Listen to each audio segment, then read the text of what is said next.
कर्मचारियों के प्रमोशन से संबंधित हो, चाहे वह नैक से संबंधित हो, उन सारे गतिविधियाँ जो तीव्रतर गति से जो है हम लोग लगातार दिन-रात एक करके प्रयास कर रहे हैं, उसी संबंध में हमारे माननीय कुलपति ने आज यह प्रेस कॉन्फ्रेंस आयोजित किया है और यह चीज़ों के बारे में जो डेवलपमेंट हो रही है, उसके बारे में आप सबों को बताया जाएगा ताकि पाटलिपुत्र विश्वविद्यालय आज के डेट में कहाँ है, क्या काम कर रही है। चूँकि न्यूली फॉर्म्ड यूनिवर्सिटी है और इसको बहुत आगे बढ़ना है। ये पटना विश्वविद्यालय इसके सामने में है, लेकिन आज के डेट में कई एक मामलों में पटना विश्वविद्यालय से आगे निकल चुका है। उस संबंध में हमारे माननीय कुलपति आप लोगों के समक्ष कुछ बिंदु रखेंगे, है ना?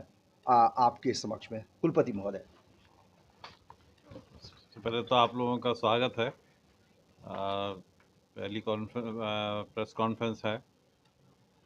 ये प्रेस कॉन्फ्रेंस मैंने बुलाई है, हमारे विश्वविद्यालय के छात्रों ने कुछ बड़ी उपलब्धि हासिल की है।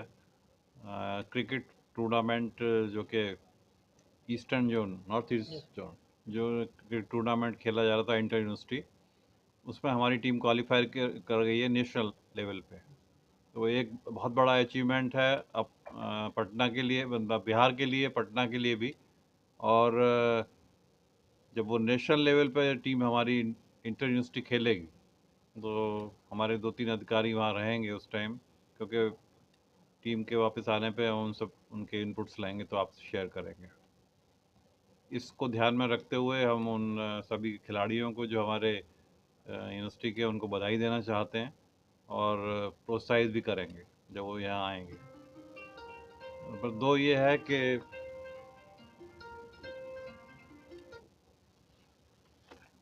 है कि हमारे इस विश्वविद्यालय में जो हमारे बच्चे हैं उनका पिछले साल में जो योगदान रहा है उसमें बहुत सारे योगदान है। उसमें कबड्डी में उन्होंने पार्टिसिपेट किया और 3rd पोजीशन हासिल की, चांसलर ट्रॉफी।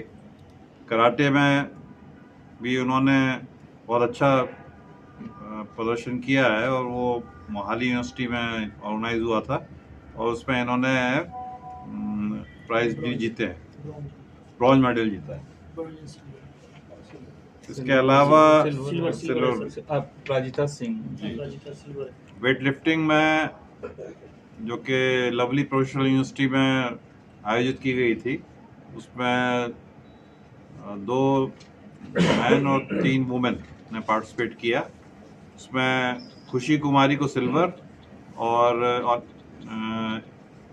खुशी कुमारी को सिल्वर मेडल प्राप्त हुआ और ऑल इंडिया में। जूडो में हमारे 7 मैन और 3 वुमेन ने पार्टिसिपेट किया east zone inter university tournament में। उसमें ये टूर्नामेंट हुआ था गुरु नानक यूनिवर्सिटी अमृतसर पंजाब में, जिसमें एक लड़की जो थी वो क्वालिफाई कर गई ऑल इंडिया इंटर यूनिवर्सिटी में टूर्नामेंट में। वो बड़ा अचीवमेंट है। क्रिकेट का मैंने बताया, जिसमें 16 हमारे खिलाड़ी थे जिन्होंने पार्टिसिपेट किया east zone inter university tournament, जो कि भुवनेश्वर में खेला गया और उसमें हमारी टीम क्वालिफाई कर गई है और वो नंबर 1 पर रही, नंबर 1 पर रही, जो कि बहुत बड़ा पूल विनर रही है, जो बहुत बड़ा अचीवमेंट है। और वो फिर इंटर यूनिवर्सिटी नेशनल लेवल पे खेली। इसके अलावा टोटल हमारे wrestling, boxing, shooting, taekwondo, kho kho, kabaddi और क्रिकेट और एथलीट्स, इन सब में हमारे करीब 114 मेल और 73 फीमेल, टोटल 187 बच्चों ने भाग लिया है अभी तक इस वर्ष के इवेंट्स में। तो ये एक बहुत बड़ा अचीवमेंट है। और इसके जो हमारी ये टीम है क्रिकेट की, ये इनके फोटोग्राफ्स हैं, इनको मेरी तरफ से बहुत बहुत बधाई है।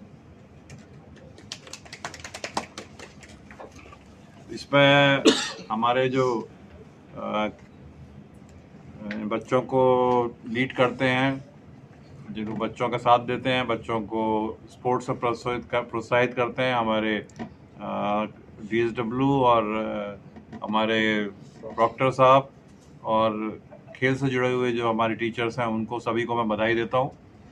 इसके अलावा यूनिवर्सिटी में जो डेवलपमेंट हो रहे हैं उसमें यूनिवर्सिटी के हमारे बहुत से कॉलेज, क्योंकि ये नई यूनिवर्सिटी है और इसमें बहुत से प्रेस्टिजियस कॉलेजेस हैं, उन प्रेस्टिजियस कॉलेजेस को अच्छी रैंकिंग मिली हुई है, लेकिन यूनिवर्सिटी को अभी रैंकिंग नहीं थी, तो उसके लिए हमने NEP के डायरेक्शंस और NAC के डायरेक्शंस के लिए समितियां बना दी हैं। जल्दी हमारा विश्वविद्यालय NAC रैंकिंग में आ जाएगा, उसकी कोशिश की जा रही है। NEP के लिए हमने 8 अलग अलग ग्रुप्स में एक कमेटी, अलग अलग कमेटियां बनाई हैं, जिससे हम NEP में उनकी जो इनपुट्स हम ले रहे हैं और उसको हम इम्प्लीमेंट करेंगे NEP को जल्द से जल्द। वो सब टाइम बाउंड है, उसको विभिन्न कमेटियों की जो रिपोर्ट आएगी उसके आधार पर किया जा रहा है। टीचर्स का प्रमोशन और कर्मचारियों का प्रमोशन पिछले करीब 8-9 साल से रुका हुआ था। जब मैंने ज्वाइन किया तो रजिस्ट्रार साहब से और मैंने कहा कि इसको आप पहले कराइए, क्योंकि टीचर्स का बहुत दिन से ये आग्रह था कि उनके प्रमोशंस नहीं हुए हैं, उनको स्केल नहीं मिले हैं। तो आजकल वो प्रक्रिया चल रही है और 15 मार्च तक हम ये प्रक्रिया पूरी कर लेंगे। ऐसे ही कर्मचारियों के लिए भी हम प्रमोशन की प्रक्रिया शुरू करने जा रहे हैं, उसको भी हम शीघ्र पूरा कर लेंगे। एक मेजर अचीवमेंट जो हम करने जा रहे हैं, वो 3 साल से हमारा PhD टेस्ट नहीं हुआ था। इस साल हम 23 मार्च को टेस्ट कंडक्ट करने जा रहे हैं, जिसमें अभी तक करीब 9000 एप्लीकेशंस आ चुकी हैं और 22 तारीख लास्ट 22 लास्ट डेट है उसकी, जिसका टेस्ट 23 मार्च को होगा। तो वो 3 साल बाद हो रहा है, वो इस बार हम कंप्लीट कर लेंगे। यूनिवर्सिटी की एक्टिविटीज़ को आगे बढ़ाने के लिए UGC और CSIR, DST, DBT सबसे मैंने बात की है पर्सनली जाके, और उसमें जितने हमारे एफिलिएटेड कॉलेज, कॉन्स्टेंट कॉलेजेस हैं, उनको इन्वॉल्व कर रहे हैं। और वो जो योजनाएं हैं रिसर्च की ऑलरेडी चल रही हैं, उनको हम बढ़ावा देंगे। और जो नई प्रोजेक्ट्स हैं वो अब मैंने मांगी हैं हर एक इंडिविजुअल कॉलेजेस और डिपार्टमेंट से, ताकि वो आगे जाके हम परस्यू कर सकें और उनको रिसर्च में बढ़ावा। बहुत ज़रूरी था, जिसमें हम वेबसाइट डेवलपमेंट, हमारा जो मीडिया सेंटर है वो, ये सब चीज़ें IT सेल के अंतर्गत काम करेंगे। एक सवाल सर, एक सवाल ये है कि जो विश्वविद्यालय की सेशन को लेकर जो बैठक हुई थी, विश्वविद्यालय की जो सत्र है उसको लेकर बैठक हुई थी पिछले हफ्ते शिक्षा मंत्री की अध्यक्षता में। सर, पाटलिपुत्र विश्वविद्यालय की स्थिति क्या है, अधिकतर स्थिति क्या है, या क्या यहाँ पे टाइम? विश्वविद्यालय के अधिकतर प्रोग्राम टाइम पे चल रहे हैं। 1-2 विषय थे जो जिसपे किसी कारणों से हम एग्ज़ाम कुछ पीछे थे, तो वो अब हम रेगुलराइज कर रहे हैं।